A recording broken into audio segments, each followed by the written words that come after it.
Namaste. Psychoanalysis and philosophy, disappointment and resignation. Psychoanalysis engages with loss and pain. However, disappointment and resignation have been quite left out. Let's engage today with these two concepts with our psychoanalysis consultant, Mr. Himanshu Vaidya. Namaste, Mr. Vaidya. Namaste. Mr. Vaidya, can we start with what these two concepts mean, disappointment and resignation? State of the desire can be satisfaction or dissatisfaction. If desire is satisfied, then we get the state of pleasure and there is some learning about the process. On the other hand, if the fate of desire is frustration, dissatisfaction, then we get a state of anger, pain, frustration, dissatisfaction, and so on. So desire can lead us to either of these pathways. When desire leads us to frustration, anger, pain, and fear are naturally occurring emotions in different proportions. However, there is a built-in optimism and hopefulness in all of us. And this optimism and hopefulness does not lead to a sense of disappointment or resignation if the desire is frustrated once, twice, or thrice. And if this frustration happens in early life or in situations where we never expected in the first place, then the chances of success are very high. Or if we have very good coping mechanism or very optimistic and supporting social system. And therefore,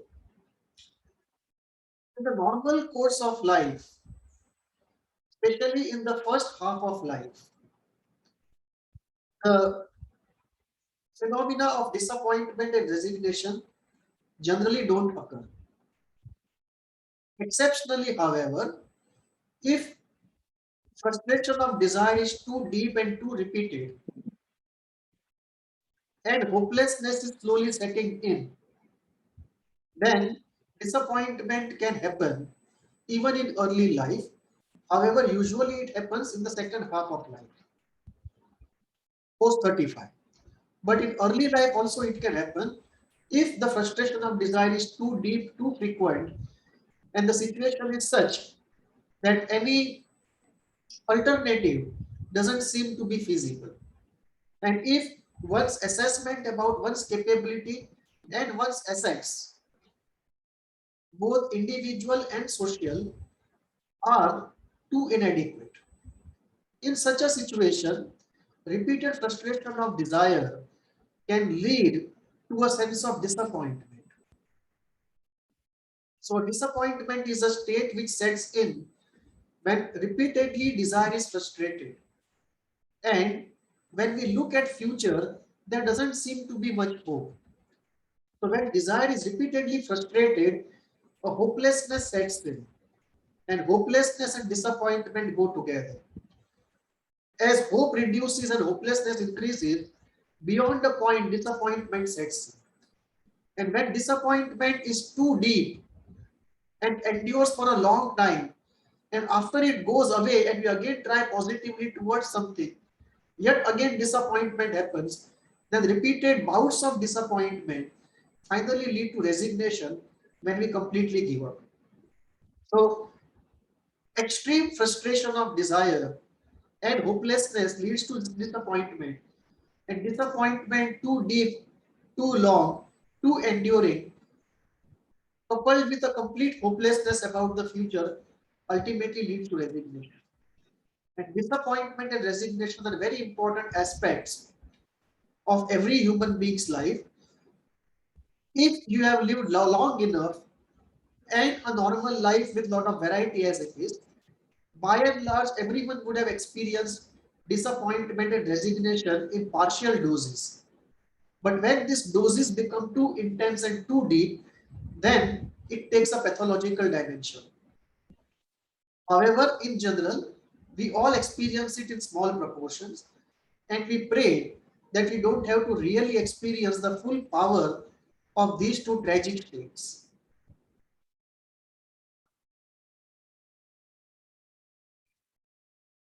Mr. Vaidya, one question. Like we said that psychoanalysis engages with loss and pain regularly, but disappointment and resignation have been kind of left out. But somehow I feel that all these four terms are kind of interwoven or intertwined, True. because they essentially I think are born out of the desire, Yeah, whether it's frustrated or whether it is satisfied. true. But what we have not seen in psychoanalysis adequately is what happens when repeated experience of disappointment, repeated experience of frustration of desire crystallizes into a belief structure, into a psychological state of disappointment. And when repeated and enduring crystallization of this crystallizes in resignation. And what are the effects of disappointment and resignation on the working of the human mind and on the quality of life? So we have not focused there. And if we focus there, we realize that many of the problems which are post 35 problems have a very deep component of disappointment and resignation, especially of many sorts of depression. And unless we focus there, it becomes chronic. And in some cases, it also has somatizing aspect to it. So in therapy, inevitably, very deep-seated disappointment, deep-seated resignation comes up in the post-35 period of life, and it increases with age. We see it even more in post-50, but it starts practically from 35 and becomes very conspicuous 42 onwards, along with the midlife. So it is said for many that after 50, you only have the present, you don't have a future.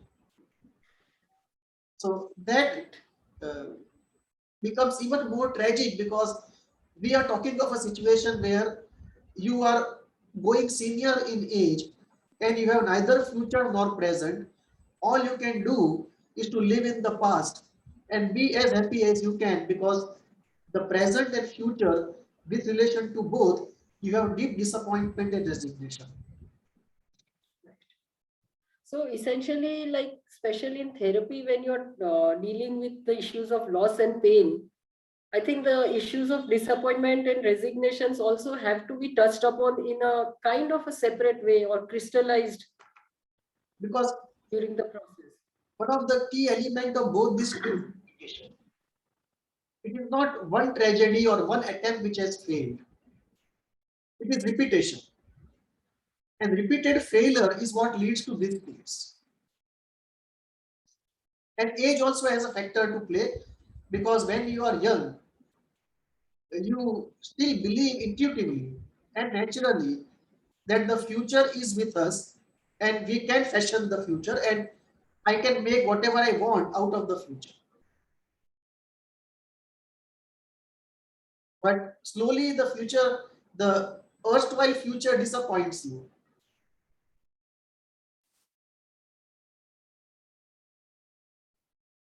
Okay, so how do they really play out in very early life? In early life, usually they don't happen. Disappointment and resignation usually are related to later part of life, because they are related to hopelessness and repetition. If there is hope, then you can overcome both of them. But if there is no hope, it's difficult to get out of the gravity of these two inner black holes. However, in exceptional cases, we see even in early life some manifestations of disappointment and resignation. And it's important to note how they occur. Because in early life, satisfaction or frustration of desire is tied up to five things: the breast, the mother, the siblings and the father, uh, the socio-economic situation, and the way innately the system is structured. So these 5 elements determine uh, the satisfaction or frustration of desire, the depth of it, and its recurrence. Now, when these 5 are placed in a way that very deep and very repeated frustration of desire happens, and the situation is such that because of situation inside or outside, hopelessness sets in. In that case, in some exceptional situation, disappointment and resignation can be seen even in early life stages, and you can look at uh, avoidant personality disorder, schizoidal personality disorder, certain forms of catatonia, certain forms of childhood depression, that even in such an early stage of life, disappointment and resignation is setting.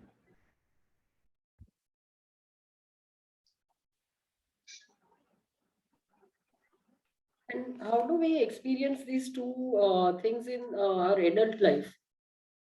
Uh, in adult life, we all have an inbuilt stock of hope and optimism about the future. So usually till 35, they don't make an appearance, but post 35 they start making an appearance. And post 42 definitely they make an appearance for most people, except for a lucky few ones. Uh,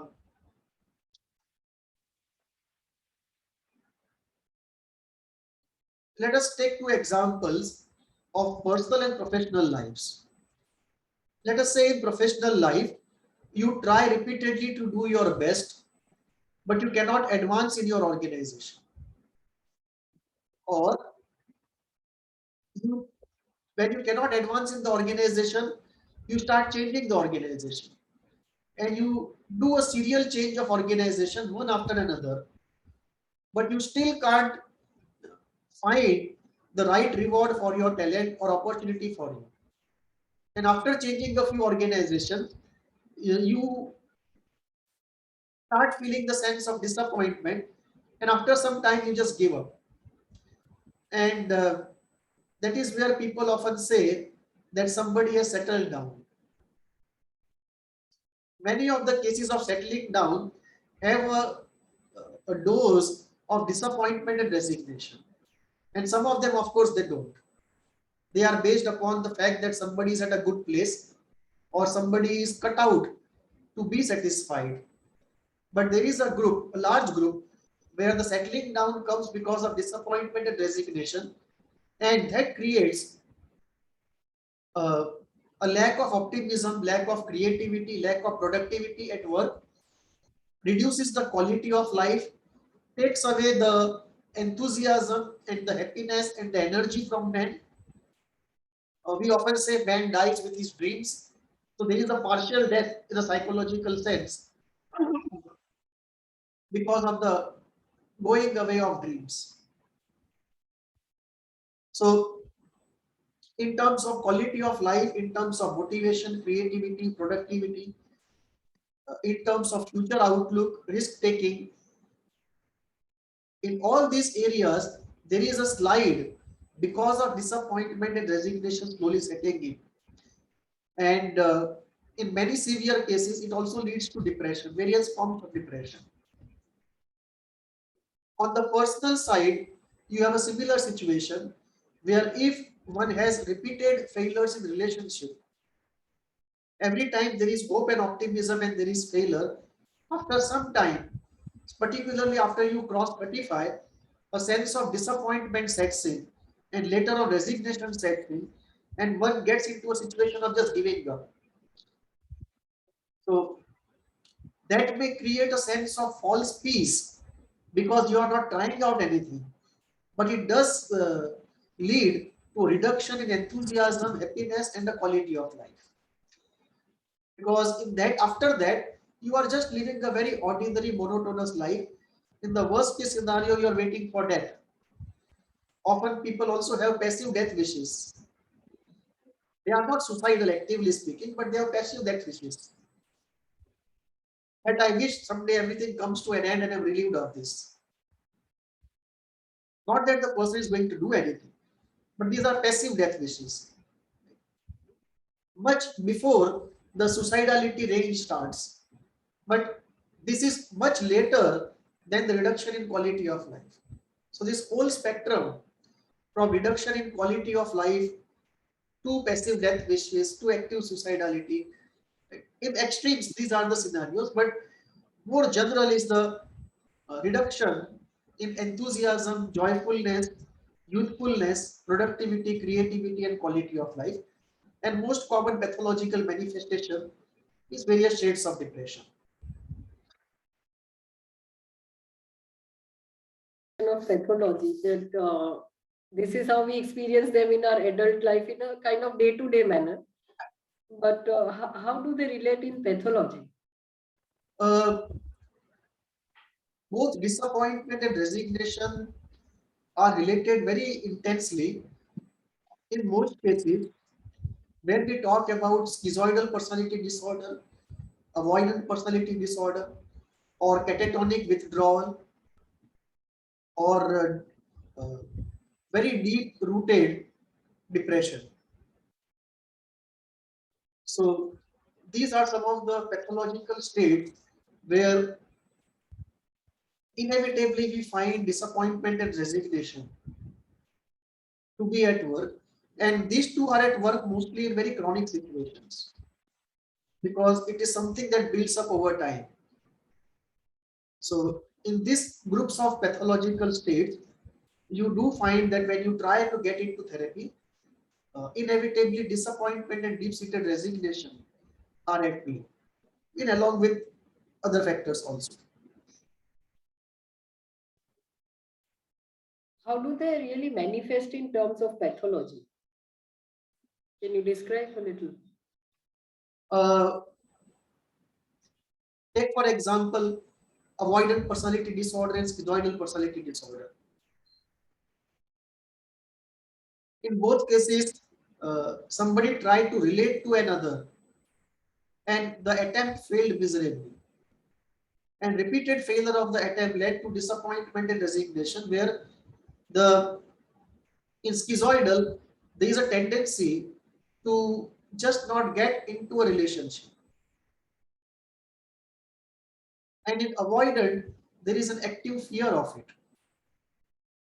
But there is a disappointment and resignation with relation to the fact that one can find a good object. And you can have similar kind of disappointment and resignation in many forms of addiction also. That following a deep-seated disappointment, resignation, and a complete hopelessness, which is linked to whatever it may be linked to. It may be linked to uh, repressed anger for which revenge cannot be taken. It's a hopeless situation. Or it may lead to object loss where the object cannot be regained. It's a hopeless situation. It may be linked to inability of the inner system to really create a strong ego which can fight the forces of disintegration. And after trying it very hard, one has given up. So there is resignation related to the psychological system inside.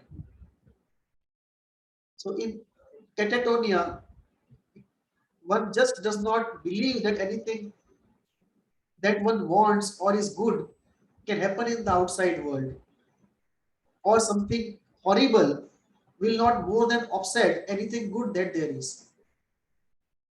So these are some of the instances where we see both of them at play. And based upon how they are playing out, in what context have they set it, that gives us a line of going forward in therapy. Uh, as you mentioned earlier, like is midlife crisis also related to these two phenomena? Yes, that is the most common manifestation of them. That the repeated frustration of desire leading to disappointment and repeated deep-seated disappointment finally leading to resignation. That in most common manifestation is in the midlife crisis post 42. That you start off at 25 with great hopes, and one by one the hopes are crashed. The hopes crash, and despite repeated attempts, nothing happens on the personal front or personal front, professional front, or in worst cases both. And then by midlife, when one realizes that the best one could have done has been done, there's nothing more to do. And one stares at the fact, at times consciously, at times unconsciously, that this is what is the best possible, which is not even 5% of what one wanted. And then the sense of disappointment and resignation sets in.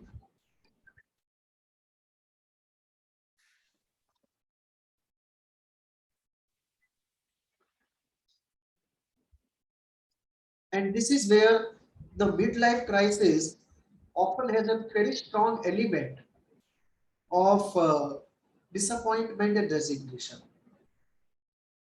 And this is a very existential moment, not only a pathological moment from analytic standpoint, but a very existential and spiritual moment because one has to create a map and a plan for the second half of life. In the light of the fact that there is, objectively speaking, a hopelessness and powerlessness with respect to desires one once had, or one may still have. And this is not an easy moment to really process through.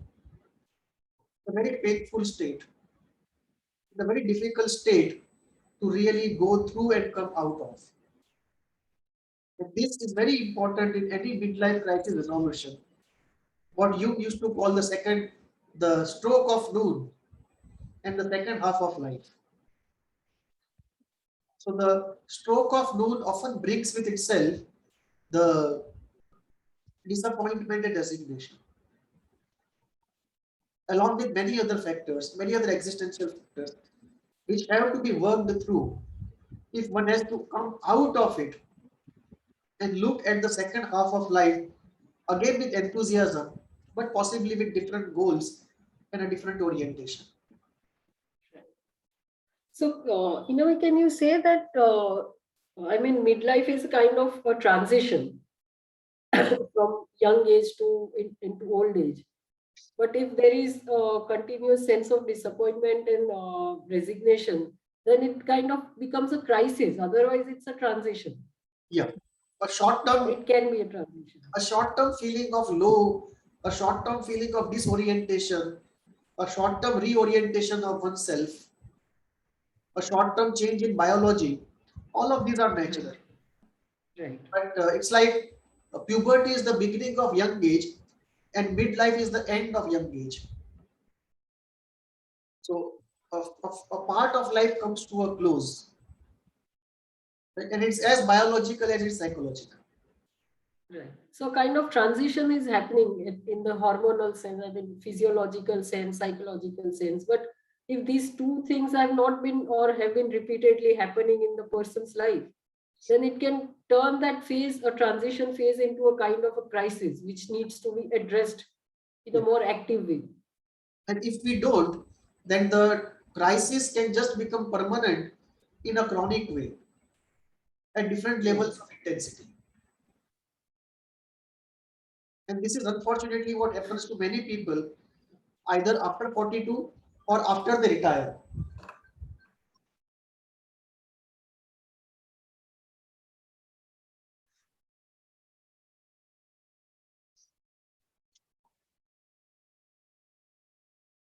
So either after 42 or after they retire, a very deep sense of resignation, disappointment, hopelessness, all of that comes in.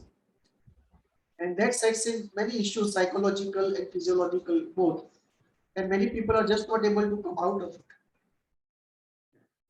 And maybe then they can turn into pathology also. Yeah. Because later in life, let's say if it starts at 60 after you retire, resignation post-retirement. So Right. you give a resignation to retire, but the psychological resignation starts after that official resignation is given. Right, right, yeah. So it's a resignation following a resignation for many people, and uh, the difficulty for some people, not all, is that then it never gets off. It becomes a chronic thing till life, till the whole of life. What Kierkegaard used to say, sickness unto death. Right. Becomes that kind of thing, that a low level of chronic difficulty, chronic mood facet, or a chronic element in the personality just remains throughout till the end. So this is something we have to be careful in the second half, that we actually look into ourselves to find out if it is there, and if it is there, then attend to it in some way, so that we come out of the grip of these two difficult things. Right. How do we heal them when they manifest in pathology? In therapy, we heal them in certain ways. First is mourning, that what could not be done, we have to mourn the unsatisfied desires and feel through the pain of frustration. The second is reality acceptance, that we have to accept what it is. And third is a deep existential inquiry into the goals and meaning of life. And fourth, from there, emerge with new goals for the rest of life, new objects of our happiness. So it is a self-discovery, self-training, and a very deep existential and spiritual inquiry, although it may happen within the psychoanalytic setting, to really find new meaning and new sources of happiness, and to more and let go of what could not happen, and have a reality acceptance of it, no matter how painful, to the extent we can.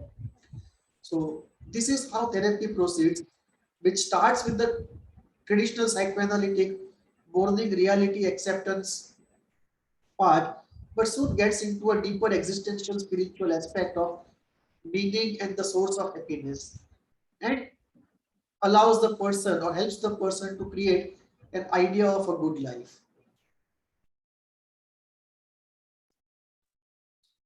Our last question. How can holistic healing or spirituality be of some help here? Spirituality looks at aspects of causeless bliss, looks at transitory nature of worldly achievements. It looks at meaning of life and reincarnation. It looks at karmic explanation of what we suffer, or journey of life, journey of soul explanation of what we suffer. Spirituality also, so this is at the personal level. This is how spirituality helps you to make sense of why you are frustrated and why the disappointment and resignation you have to go through. So this is one aspect of spiritual discipline, that it provides some answers, some background, some paradigm to understand why resignation and disappointment you had to go through, and why this suffering, and why this lack of fulfillment of desire. The second aspect is spirituality gives you tools to overcome this, find a non inner meaning of life, which is less to do with achievement and more to do with inner development and giving back to the world. So that way it provides you a way out. The third is it provides you with a meaning of suffering, and that gives us a lot of relief. Just to have disappointment, resignation, and suffering, and to know meaning behind it, are two different things. Fourth, it uses uh, these facts of life to create a sort of a cultural format which helps people to pass through these troubles at appropriate stages of life with the use of social functions, rituals, and some spiritual practices appropriate to that age. And lastly, spirituality gives you tools of healing, of energy healing, of Reiki, of pranic healing, visualization, mantra, and exercises how to experience bliss, which is causeless, and how that fares compared to pleasure you would have had if desire was successfully met. So, spirituality provides you a complete package when it comes to dealing with the tragic aspect of life, including disappointment and resignation. It gives you a new goal, a spiritual approach, spiritual tools, and a spiritual paradigm to understand the whole phenomenon. Spirituality, therefore, is very essential when we are dealing with the inevitable tragic aspect of life, including disappointment and resignation. Okay, thank you, Mr. Vaidya, for this very enriching discussion on these two concepts which are kind of left out. Right. And I think one can now connect them with like the whole thing of loss and pain which one deals with in therapy, and how holistically a person can be helped in therapy with the help of understanding these two concepts much better. Right. Thank you so much. Do write to us at hvindia@gmail.com. Namaste. Namaste.